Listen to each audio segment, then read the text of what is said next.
هغه ذات د پاره ولا او برا او دوستی او دشمنی شروع کا کم ذات ته بچ د فرعون او د نمرود او د قارون غوند سرونه خکته شي ورته وي اے رب باس مونږ بیلا اے رب تاو غټلا د خپل رحم نه په مونږ لګ رحم راتوي کا نه مونږ د دې نور مقابله کولی شو نن د تامې په دې سمکه ودرې دی شو نن په دې لوی ګرمه کې ودرې دی دا پلار او نیکه خو په دې عقیده نو ولې هغه کافرو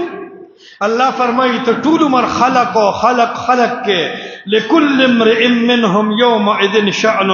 زبر پداس میدان کې پداس غم کې ودروما الله فرمایي تمام کائنات بدنیر کم هر سړی په خپل ویر اختشي لكل امرئ منهم يومئذ شأن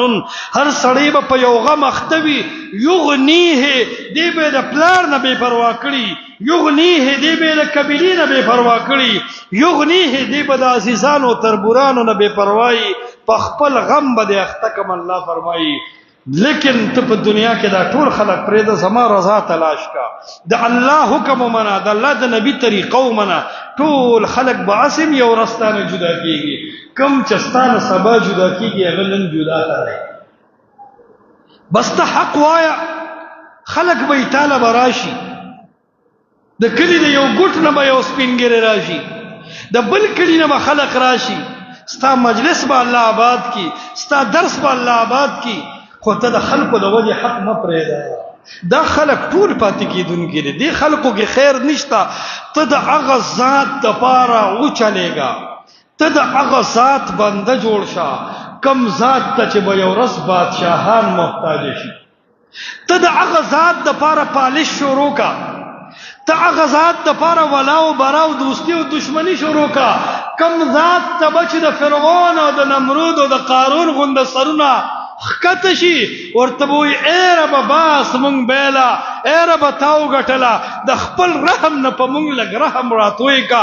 نه مونږ د دې نور مقابله کولی شو نن د تامې په دې سمکه ودرې دی شو نن په دې لوی ګرمه کې ودرې دی شو اے رب مونږ ټول ته تسلیم شو دا خلق پریدا کم رب ته چې بادشاہان تسلیمیږي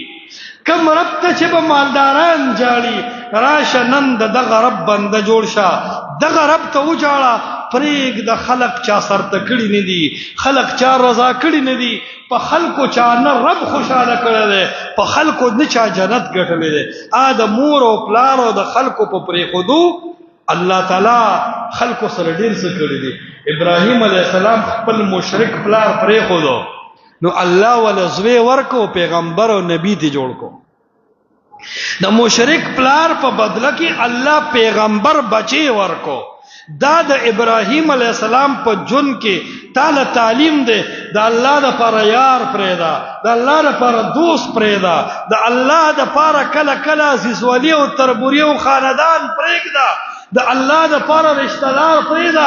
الله بدل داسې بچي او داسې نیکان یاران درکې لکه ابراهیم علیه السلام چې مشرک پلار پرېښودو الله داسې بچي ورکو چې د ابراهیم ګونډې د هغه په سینه باندې دي د ابراهیم علیه السلام په لاس کې چاړه د هغه په مرۍ ده خپل سترګې تړلې دي د زوی سترګې تړلې دي چاړه پې راکاږي الله د هغې چاړې او د مرۍ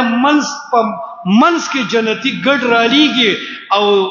اسماعیل علیہ السلام بچ کی دغه سی با الله تعالی یاران او دوستان درګي خلق پرېږ د خپل رب وګټا نن زمانم هغه خلقو چې په دوستانو خوشاله یقینا تاسو دوستان شتا اے خلقو یقینا تاسو رشتہ دار ګټلی دي اے خلقو یقینا تاسو عزیز ولی او تربوری ګټلې را اے خلکو یقینا تاسو رونه او خويندې ګټلې دي اے خلکو یقینا تاسو کلی او د کلی جرګې ګټلې دي خو اے مسلمانانو وره تاسو رب بیلل دي تاسو محمد مصطفی بیلل دي تاسو صحابه کرام بیلل دي تاب جرګه ګټلې تاب خاندان ګټلې خو تا دومره لوی نقصان کړی دی کله چې دی الله بربند سرتور سر او خپېب لخپې د میدان محشر پزمک ودري او شپېلې کې پوکي وخلی شي ته باغ رس په خپل تاوان پويږي تنن نه پويږي تنن د رشتہ دارې په نشه کې